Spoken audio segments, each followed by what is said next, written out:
Eu sei que você tem uma história de vida muito linda, né? E eu acho importante falar um pouco pro pessoal. Conta um pouco sobre você, sobre a sua história, seu testemunho. Olha, eu digo que a minha história ela é realmente um pouco extensa, né, longa, porque não é uma história que um testemunho que aconteceu em 1 ano, 2 anos. Eu vivo esse meu testemunho já há 12 anos e eu citei aqui que eu nunca saí da igreja e acredito eu que esse é um dos principais motivos que me permitem estar firme até hoje na presença de Deus. Muitos me conhecem já pelo meu testemunho, às vezes eu falo que eu fico até cansada de tanto falar ele, mas é importante porque ele faz parte de quem eu sou, né? É realmente quem eu sou. Quando eu tinha 6 anos, eu, ainda morando em São Paulo, fui atacada por um pitbull e ele escalpelou todo o meu couro cabeludo, ficou apenas no crânio da minha cabeça. E o mais interessante é que quando isso aconteceu, eu estava voltando da igreja. E naquele momento em que o cachorro estava me mordendo, eu não senti nada, dor nenhuma, como se eu estivesse conversando com você agora e o cachorro estivesse me mordendo, não senti nada.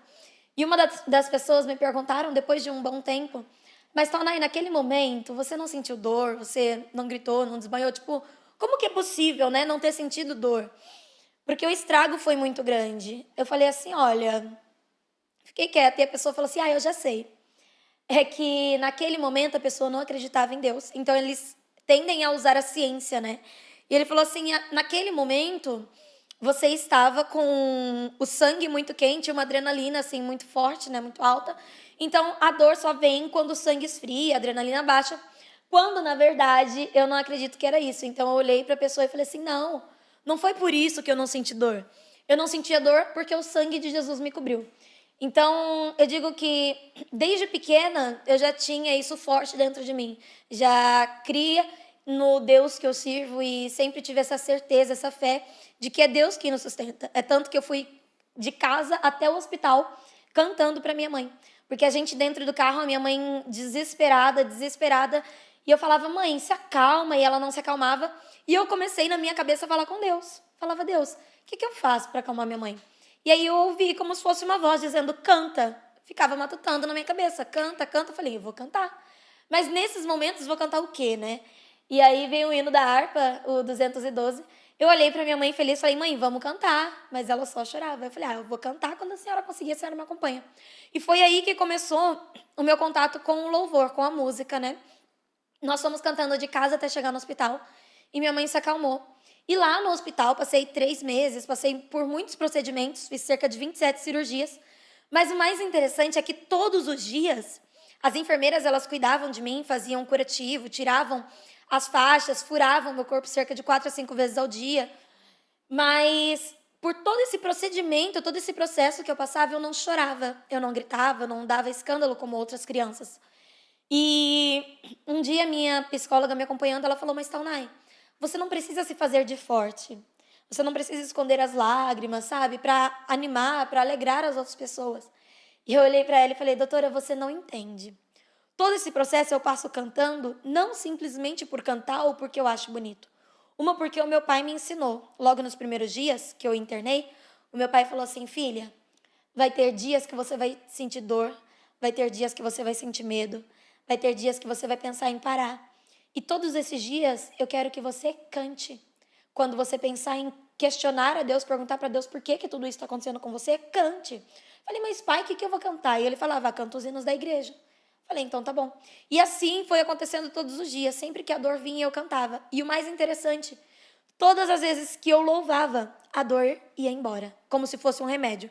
Foi aí que eu peguei essa paixão pela música, pelo louvor, porque eu percebi que eu não ia esperar a dor vir para eu cantar e ela ir embora. É aquela frase, melhor prevenir do que remediar. Eu já cantava todos os dias para a dor nem vir, Sim, entendeu? sim. E foi aí que eu me apaixonei pelo louvor.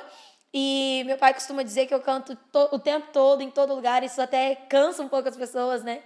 Mas é a minha forma de lidar com a vida. Às vezes estou triste, louvo, estou feliz, louvo, estou cansada, louvo. E isso é o que me dá ânimos para viver. Eu passei por muitos procedimentos, terminei lá as 27 cirurgias, recebi alta e mudei para Araraquara. E fiquei fazendo o tratamento, eu ia toda quarta-feira para São Paulo.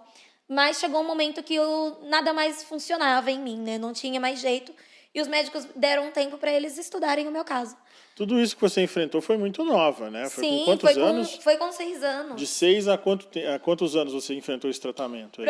É que eu não No me lembro começo, muito né? bem, mas eu acho que eu fiz o tratamento até uns 15 anos, mais ou menos. E aí, não, acho que menos ainda, uns 14 ou 13. E aí, quando eu cheguei nessa idade, o médico falou pra mim, olha, Taunay, eu vou estudar, nós vamos estudar um pouco mais, porque a gente não tem o que fazer agora. Porque a minha cabeça, eu posso tirar, pessoal? Pode, fica à Pode? vontade. A minha cabeça, ela, nessa parte aqui, ela não é cicatrizada, sabe? Não é pele normal. Sei. Então, ela infecciona muito rápido, não aceita enxertos, nada do tipo. E eles precisavam estudar para tratar desse assunto com mais propriedade. E passou-se um tempo, eu voltei lá no ano de 2019, porque apareceu uma mancha na minha cabeça, uma mancha preta. Voltando lá atrás, quando eu era criança, o médico me falou, olha, você não pode sair no sol, porque o sol, ele vai meio que fritar a sua cabeça. Foi o exemplo que ele me deu. Ficou mais sensível, né? Uma região bem Isso, sensível. ela ia criando bolha, sabe? Por estar Sei. bem... Como se fosse uma queimadura mesmo. E passou-se o tempo, apareceu essa mancha, meu amigo que me mostrou, porque eu não tenho sensibilidade, então eu não entendo muito bem. E aí o meu amigo me mostrou, eu fui lá no hospital para ver. Quando eu cheguei lá, a médica olhou para mim, deu um sorriso e falou, fica tranquila, é só um câncer. Quando ela olhou para mim e falou que era um câncer, eu assustei, tipo... Olhei para ela sem entender, o meu pai estava comigo, e eu olhava para o meu pai, olhava para ela, olhava para o meu pai, olhava para ela, meio que sem sentido, não fazia sentido ela ter sorrido, sabe? E aí eu parei um pouco, conversei com meu pai e falei, pai, você ouviu o que eu ouvi? Câncer? Ela falou assim, filha, foi o que eu ouvi, só que eu não entendi porque ela riu. Tava tudo muito sem sentido, não sei se eu não estava querendo aceitar, não entendo exatamente o que era. Mas aí ela me encaminhou para um outro médico. Esse outro doutor que veio depois dela falou assim, olha, é simples, é um câncer de pele, mas o problema é que ele está na cabeça, que tem a pele muito sensível, né? Então, se você não cuidar, esse câncer pode expandir a ponto da gente não conseguir diminuir para arrancar. Aí ele falou, eu te dou 1 ano para você voltar para sua cidade fazer o tratamento, e lá você vai cuidando e daqui 1 ano você volta. E ele ainda acrescentou, se você não voltar daqui 1 ano... a gente simplesmente passa o seu lugar para outro, porque a gente não pode cuidar de cadáver. E isso em que ano que foi, Tanay? Isso foi em 2019. 2019. É Mas recente, é bem recente. E ali eu voltei para casa muito triste com a notícia, né? Porque, afinal de contas, quando passei por todo o procedimento do cachorro, era normal porque eu era criança. Então eu não entendia a gravidade da situação, tudo era uma brincadeira. Quando eu soube do câncer, as coisas já se agravaram, porque eu sabia que corria risco de eu morrer, né? Como foi para você lidar com isso, assim, psicologicamente falando, e até falando sobre um pouco da fé?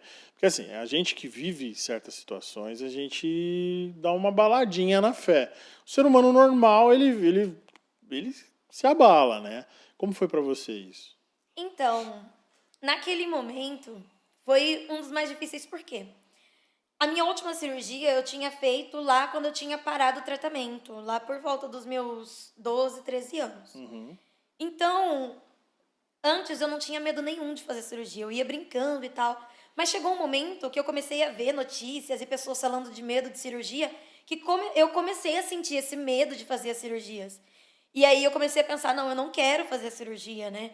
E isso já me assustava. O fato de pensar em morrer na época também me assustava muito. Perder, assim, deixar os meus pais e tudo veio como um turbulhão de coisas, sabe? Eu cheguei em casa e a única coisa que eu conseguia fazer depois, porque eu demorei para entender o que estava acontecendo, mas quando eu entendi, a única coisa que eu consegui fazer foi deitar na minha cama, peguei o travesseiro e chorei, só isso. E eu ficava pensando comigo, mas Deus, tanta coisa, né? Tipo, já passei por tanta coisa. Mas amém. Eu tenho muito medo de questionar.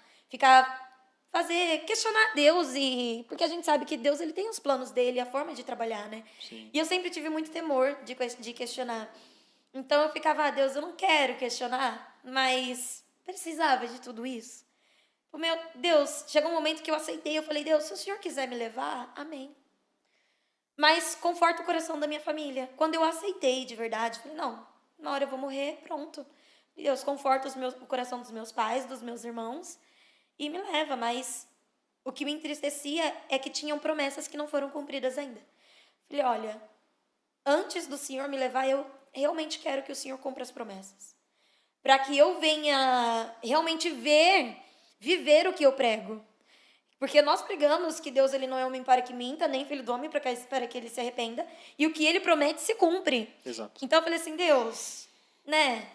Cumpre, depois o Senhor me leva. Não tem problema em me levar em um ano, mas cumpre dentro desse um ano, né? Até que no outro dia eu fui numa igreja. E ali veio um jovem falar comigo, ele falou assim, olha, ele nem me cumprimentou, nada do tipo, ele veio e falou, olha, Deus manda te dizer que é ele e não o homem quem cuida de ti. Aquilo foi como se abrisse, assim, uma lâmpada na minha cabeça. E eu coloquei algo no meu coração de que eu não queria fazer tratamento nenhum. E eu não tinha aceitado, né? Eu nunca tinha chego em alguém e falado, olha, eu tenho câncer. Não, nunca, porque pra mim eu não tinha. Até que um dia me perguntaram, eu falei, eu tenho câncer. E aí, nesse dia, eu fiquei muito ruim, muito ruim. A ponto de me levarem pro UPA 24 horas, cheguei lá, eles me davam remédio, o remédio não parava a minha dor, e isso e aquilo, até que me deram um remédio para estilo de quimioterapia, sabe? Para quem faz quimioterapia, que ele é mais forte. E aí, quando me deram aquele remédio, eu falei, meu, remédio de quimioterapia é remédio de câncer. Eu não quero isso daí para mim. Voltei, comecei a falar com Deus e falei com os meus pais. Falei, olha, não vou fazer tratamento, não é o que eu quero para mim. E eles, como todos os pais, não, você tem que fazer. Isso é uma chance de você melhorar, não precisa ser levar tudo ao pé da letra e tal. E eu decidida de que eu realmente não queria fazer, sabe? Eu fiquei muito em paz, como dizem jovem, muito sussa, sabe? Sim. Pá, tanto faz. E aí eu decidi que não ia fazer o tratamento. Mas todas as madrugadas, todas as noites, eu ouvia os meus pais chorando e orando por mim, né? E aquilo começou a doer dentro de mim, porque eu já tinha uma cabeça, já tinha uma responsabilidade a mais do que quando eu era nova. Então eu comecei a pensar, poxa, eles estão sofrendo mais uma vez por minha culpa. Como se já não bastasse todos esses anos, com tudo que eles tiveram que passar por mim, mais uma vez eles estão sofrendo simplesmente porque eu não quero fazer tratamento. E aí eu pensei em, por agradar eles, fazer o tratamento, mas eu ficava nessa guerra dentro de mim, cochichando em dois pensamentos. E eu falava, não, até que chegou um momento que eu coloquei na minha cabeça, não vou fazer mesmo. Só que eu tinha ainda um ano para ir para lá. Faltando 2 meses, que foi o tempo que eu realmente decidi, não queria fazer tratamento, eu chamei uma amiga para ir comigo para São Paulo. Por quê? Porque os meus pais, embora eles se fizessem muito forte perto de mim, minha família toda estava tentando me fortalecer, eu sabia que eles não teriam, assim, estômago para ouvir o que o médico ia falar, porque o médico é duro, sabe, quando ele fala. Sim. E ali eu chamei uma amiga minha que sempre quis ir para São Paulo. Fiz um trato com ela, falei, ó, você quer ir para São Paulo, eu dou um jeito de você ir comigo de graça e você só precisa orar comigo durante esses 2 meses. E depois nós passamos lá e você segura minha mão e me ajuda para o que nós vamos ouvir lá. E ela concordou. Nós começamos a orar, inclusive nós orávamos muito às terças-feiras depois do culto, quando tinha os conectados, né? Sim. E ela começou a ir comigo, todos os conectados, mas nós orávamos todo dia durante esses 2 meses. Até que chegou o dia de nós irmos para São Paulo, fomos. E quando chegamos na sala do médico, ele me deu um papel e ele falava, Taunay, lê. E eu li, e não entendia nada, como qualquer outro papel de médico que eu não entendo. E ali ele falou assim, olha, você entendeu? Eu disse, não. Aí ele mostrou bem embaixo, numa das últimas linhas, e falou assim, olha, aqui está dizendo que você não tem mais câncer e também não tem mais possibilidade de ter. Dizia, não detectado, coisas não sei o que lá, no material. E ali, eu olhava para ele assim, falei, oi, doutor. Ele falou assim, não tem mais câncer. E aí eu olhei para ele, olhava para minha amiga, a lágrima começou a escorrer e ela sorria, a gente não sabia se sorria ou se chorava, era assim, muita emoção. E eu só sabia agradecer a Deus. E o médico olhava para mim e falava, mas Taunay, como? Porque você não fez tratamento, aqui não consta nos laudos que você fez o tratamento ou tomou algum medicamento, como? Falei, doutor, você não vai entender. Porque não foi os médicos ou o tratamento ou os remédios, mas foi Deus que me curou. E ele falou, se você crê assim, tudo bem. Até que, depois de um tempo, ele me deu uma notícia de que eu seria careca para sempre. Aquela notícia doeu muito mais do que a do câncer. Embora pareça uma coisa meio besta, né? Mas doeu muito porque, desde pequena, eu ouço muitas profecias dizendo que Deus vai restaurar o meu cabelo, né? E o médico simplesmente olhou pra mim e disse: olha, pra você não tem mais jeito, você vai ser careca pra sempre. E ouvindo aquilo doeu em mim. Não simplesmente pela beleza do cabelo, mas pela promessa. Sim. Por todas as profecias que eu tinha ouvido. Foi nessa hora que minha fé ficou fraca. Porque, e olha que interessante, eu tinha acabado de receber uma notícia maravilhosa. Uma amostra de um milagre na minha vida. E, ao mesmo tempo, em questão de segundos, a minha fé, que estava lá no auge, caiu. Para você ver como as coisas são relativas. A gente pode, sim, hoje estar com a nossa espiritualidade lá em cima e amanhã já está lá embaixo. Isso é muito complicado, né? E ali, naquele momento, a minha fé se esvaiu e eu comecei a pensar, mas Deus, o Senhor permitiu que pessoas mentissem falando em seu nome? Ou o Senhor não me deu sabedoria ou discernimento, porque a palavra fala que nós temos que saber discernir, né? Falei, o Senhor não me deu discernimento para saber quando era do Senhor ou não. O Senhor confirmou e reconfirmou várias vezes, permitiu que continuassem mentindo, para que eu tivesse falsas esperanças. Eu me senti uma pessoa iludida, sabe? E eu fui para casa e eu comecei a chorar e falar com Deus, até que eu abri a palavra, a Bíblia, porque geralmente quando eu estou muito angustiado, eu louvo, eu leio a Bíblia, né? Porque é quando Deus fala conosco. E eu abri a Bíblia, caiu em Lucas, se eu não me engano, 19:27, ou 18:27, que fala que as coisas que são impossíveis para o homem são possíveis a Deus. Ali, parece que deu aquela injeção de ânimo, e eu falei, não, realmente, para os médicos é impossível.